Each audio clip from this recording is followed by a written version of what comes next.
Hi, it's David. I'm here in my kitchen. It's the holiday season here, and I'm going to be cooking up a sauce that takes 3 days to cook. It's going to go over 3 days I'm going to be cooking here.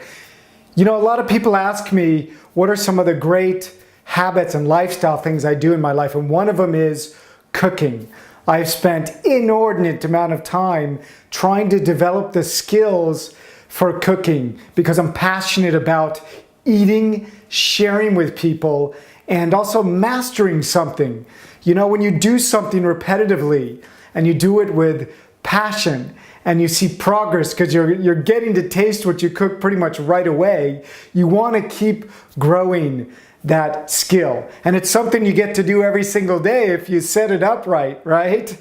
It's something that you do in the morning, lunch, and dinner, even though you won't cook as elaborately as I am. But you can see it's a real challenge for me to continue to do something a little bit more challenging and sometimes just freewheel it to see what I can do to put together, because there's a real creative expression there. And I'm following the seasons a lot is also something that I do kind of regularly because I want the freshest ingredients. I want the most affordable ingredients also. I'm crossing this line, if you wish, of price and quality. I think it's a little bit easy to go out there and spend a lot of money and buy something that's of pretty good quality. And even there, that's not so true. A lot of people, I hate to say it, but a lot of people who spend a lot of money are not buying the right things. So there's also an education that's going on as you learn to cook better. So again, I want to just remind you, go back to cooking some more and bringing that pleasure into your home. There's a lot of passion once you start to focus on it. Once you start to appreciate and develop your sensorial capacities, where you can smell better. 10,000, different senses, this baby here.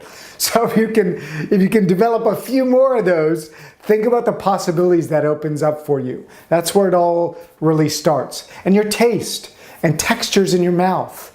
And be able to talk about it, externalizing it, is a way of also educating yourself and also learning to express what you're experiencing. I mean, think how we look at people who taste wine and are able to say something really interesting about what they're sensing it, which is very multiple layered. It's more about the depth of it than the shortness in the mouth. So there's lots of things you develop as a sensorial expression of yourself as you learn to cook more. So that's a lot about why I cook.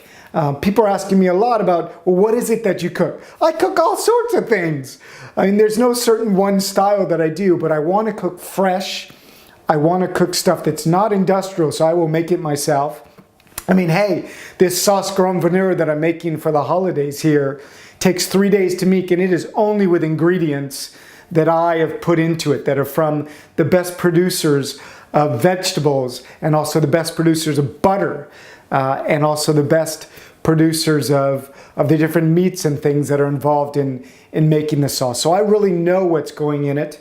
I know that I'm buying it from people who take very good care of buying from other people, or that they're producing it themselves. So a lot of this, there's a lot of depth actually when you start getting into the dialogues with people about what it is that makes a really pleasurable, amazing meal and cooking experience when you dig into it.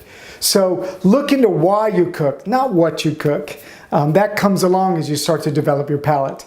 And then from there, we'll be able to go to even higher levels of life experience, a quality life existence that I'm often talking about, the alivefulness and the sensorial life. Thank you.